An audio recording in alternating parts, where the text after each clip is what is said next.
Recording in progress.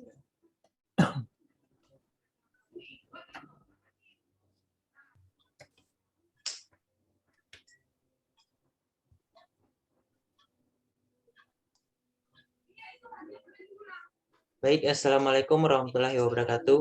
Kami dari kelompok 1 akan mempresentasikan hasil diskusi kami, yaitu tentang materi konsep manajemen labor TIK.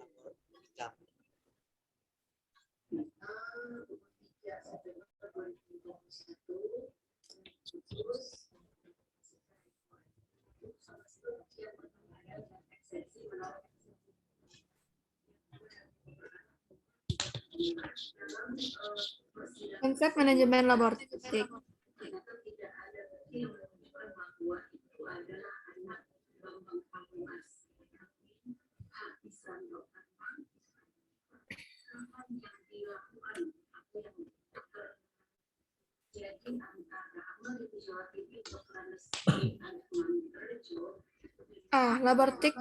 Laboratorium TIK terdiri dari laboratorium komputer, jaringan komputer lokal atau LAN, internet, dan sistem informasi.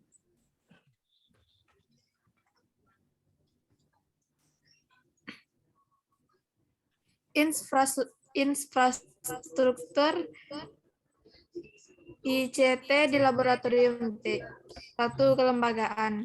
Sebagai contoh struktur organisasi dalam pengelolaan lab di beberapa sekolah dapat dirincikan sebagai berikut. Pertama, ketua lab atau manajer teknologi informasi. Kedua, wakil ketua atau Network and Security Administration. Ketiga, teknisi. Keempat, staf administrasi. 2. Standarisasi pengelolaan laboratorium TIK. Konvensi internasional atau GATT, WTO, AFTA, dan lain-lain. Banyak perusahaan yang memproduksi produk menggunakan standar produksi seperti Japan JIS, Uni Eropa, IEE 80211, ICSA, dan SNI. Lanjut, Andi.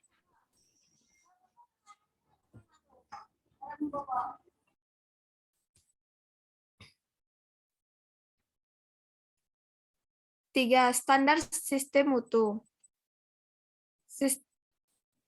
Pertama, sistem manajemen kualitas 1 mutu. Kedua, sistem manajemen kesehatan lingkungan. Ketiga, sertifikasi manajemen kesehatan dan keselamatan kerja.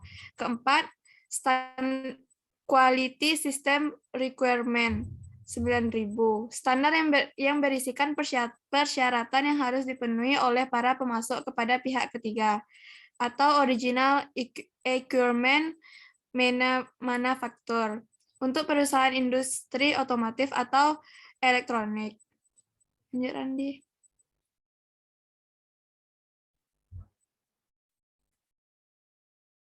B. Strategi pengadaan sarana. Untuk membantu tercapainya program tersebut, kami membuat strategi pengadaan sarana dan prasarana laboratorium TIK untuk memenuhi standar kebutuhan di sekolah dengan harga terjangkau dan bergaransi atau risiko kerusakan yang terjadi di kemudian hari. A. Tahap pembangunan. Terdiri dari identifikasi kebutuhan, persiapan sarana dan prasarana. Dalam persiapan sarana dan prasarana laboratorium ini, ada beberapa hal yang patut diperhatikan, seperti listrik, gedung, grounding, meja atau kursi, tata letak, dan pemilihan spesifikasi. Beberapa jenis peralatan yang harus diperhatikan dalam memilih spesifikasi ini. Pertama, prosesor, memori, hard disk, motherboard, monitor, dan kartu ekspansi. Lanjut, Andi. Baiklah, saya akan melanjutkan pembacaan PPT. Nah, untuk B, tahap pengadaan laboratorium. Dalam memfasilitasi suatu laboratorium TIK, kita bisa melakukan beberapa strategi, di antaranya beli tunai, beli kredit, sewa beli, saham, Block grant. Lanjut. Dan C, prosedur untuk mendapatkan dana bantuan block grant. Cara yang perlu ditempuh untuk mendapatkan dana bantuan block grant adalah sebagai berikut. Masing-masing sekolah, lembaga pendidikan luar sekolah, dan pemerintah daerah yang berminat untuk mendapatkan dana bantuan block grant menyusun proposal yang diajukan kepada Dewan atau Komite Pendidikan Kabupaten atau Kota. Dewan atau Komite Pendidikan Kabupaten atau Kota meneliti dan menilai proposal yang masuk. Kemudian menetapkan calon yang akan mendapatkan dana bantuan block grant. Seperti Dewan atau Komite Pendidikan Kabupaten menerbitkan surat keputusan penerima dana bantuan block grant dan mengirimkannya kepada penanggung jawab block grant sebagai besar untuk mencairkannya. Lanjut.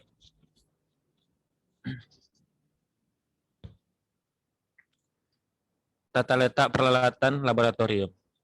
Tata letak peralatan laboratorium berhubungan dengan bagaimana kita mengatur penempatan alat-alat utama di dalam lab dan alat-alat pendukung yang tentu saja hal ini dikaitkan dengan luas ruangan dan persyaratan umum dalam penataan lab komputer. Syarat umum yang harus dipenuhi dalam letak-letak peralatan komputer adalah: 1. Luas untuk satu unit komputer minimal adalah 60 cm per 100 cm. 2. Jarak antar komputer ke komputer yang ada di belakangnya 30 cm. 3. Jarak antar meja komputer dengan kursi sekitar 30 cm, sehingga jarak mata pengguna ke layar monitor sekitar 40 cm. Lanjut.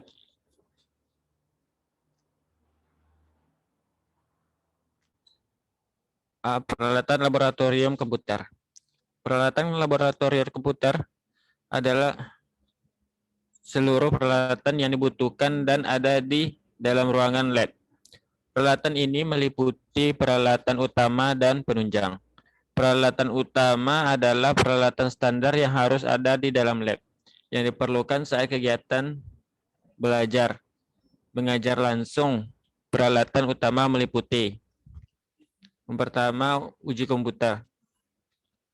Kedua, meja dan kursi tempat melakukan komputer dan meletakkan komputer dan tempat duduk. Ketiga, meja, struktur atau guru. 4, papan tulis. Tanpa adanya peralatan ini, kegiatan belajar mengajar tidak akan terlaksana. Peralatan penunjang adalah peralatan yang tersedia di dalam lab dan berguna dalam meningkatkan keefektivitas kegiatan belajar mengajar. Adapun yang termasuk ke dalam kategori peralatan penunjang adalah sistem jaringan, output, komputer instruktur, LCD screen, LCD projector, lemari, AC, kapasitas data yang lebih besar. 5G dapat mendukung lebih banyak perangkat dan memungkinkan transfer data secara bersamaan karena penggunaan pita spektrum yang lebih besar. Pembacaan selanjutnya saya serahkan kepada moderator.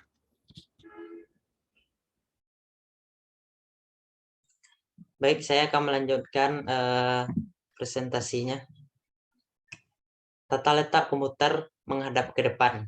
Tata letak laboratorium ini sangat umum. Namun demikian, dari sisi pembelajaran, hal ini kurang efektif. Sebab, 1. Jarak pandang siswa sangat rendah, khususnya dari bagian belakang. 2. Guru tidak bisa melihat kegiatan siswa. 3. Jalan bagi guru untuk bekerja dengan siswa secara individual sangat sukar. 4. Pemasangan kabel sangat sukar dan perlu kabel di bawah lantai agar tidak mudah diubah.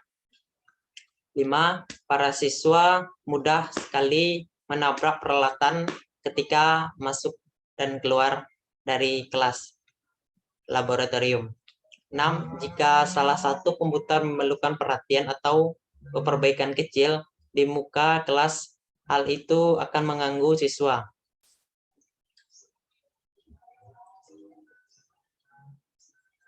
Tata letak komputer menghadap ke samping. Tata letak laboratorium ini jauh lebih baik dari sisi pembelajaran karena para siswa dapat berputar di kursi mereka dan jarak pandang cukup baik. Kedua, guru dapat memantau kegiatan semua siswa selama belajar. 3. Jalan bagi guru untuk bekerja secara individual dengan siswa sangat bagus. 4. Pemasangan kabel sangat mudah dan mudah pula dimodifikasi. 5. Para siswa tak berhubungan dengan kabel di belakang dan dapat mengurangi risiko kecelakaan. Keenam, jika ada komputer yang memerlukan perhatian atau perbaikan kecil, siswa lain tidak terganggu.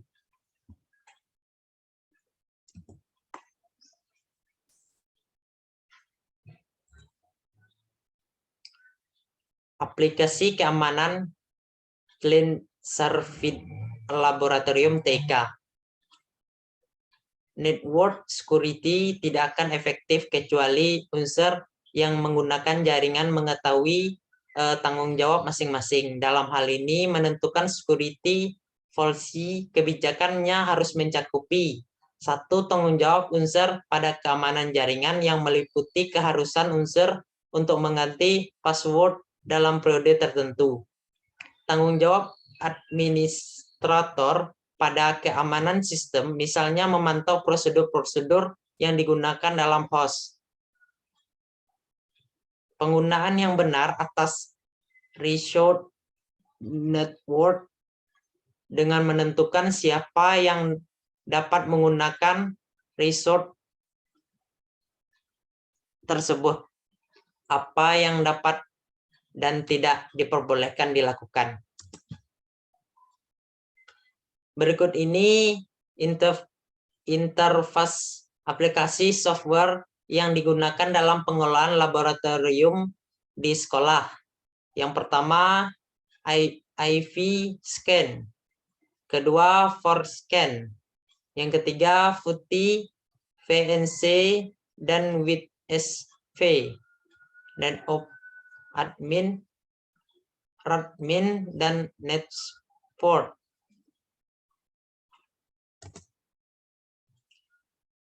Bila pengaturan telah dilakukan, selanjutnya adalah menyiapkan software atau Netsport School Pro, melakukan instalasi software bila teater untuk komputer service, student untuk komputer clean.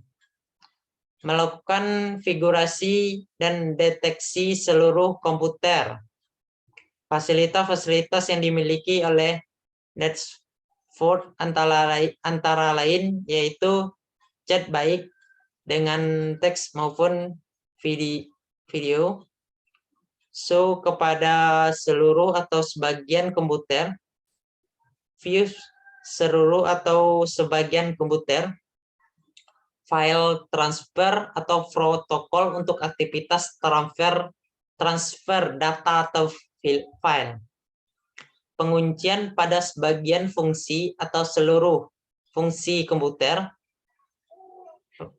remote jarak jauh, rep atau mematikan komputer.